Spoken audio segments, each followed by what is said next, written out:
back in my cave with a little spear going, just stay away, just stay away, just stay away. It's not worth it. It's not worth it. You don't want to fuck with me. And so I'm, asking him, hey, is this a ticket for being a smart aleck to a cop? Because you were giving me a warning 5 minutes ago. And what's your name? What's your badge number again? And really, just I think that warning him off kind of made him give up. Like they had to save face and go through the motions. But he again gave me a ticket for distracted driving.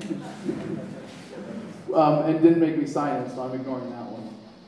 Anyways, any other questions on this side of the room? Yes, ma'am?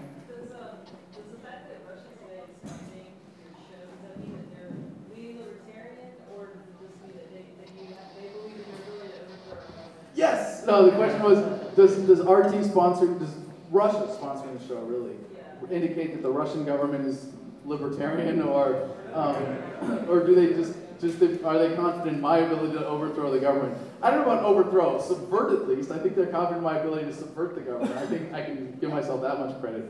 But no, I wouldn't go that far with it. The best explanation that I can come up with for really understanding this and for explaining how, like, the reason our government has done it throughout the world, and governments always have, specific motives, and I think our government in the United States usually has been the worst in terms of subverting other people's movements throughout the world. But the model that I've adopted that kind of explains all of this is that governments are essentially competing protection rackets.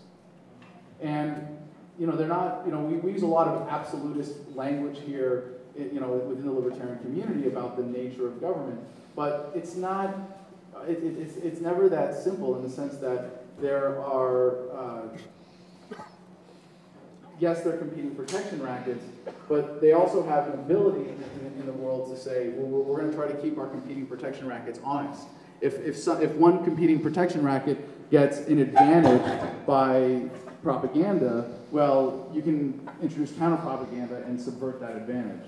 And I think maybe what the Russian government doesn't realize is the power of this message in the age of the internet and the way that it's catching on internationally.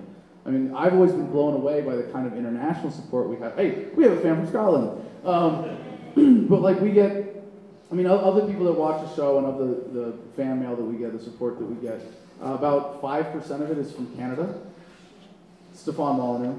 And then I think maybe 150% of that we get from throughout the world as well. So we get maybe another 7.5% of the viewers of the show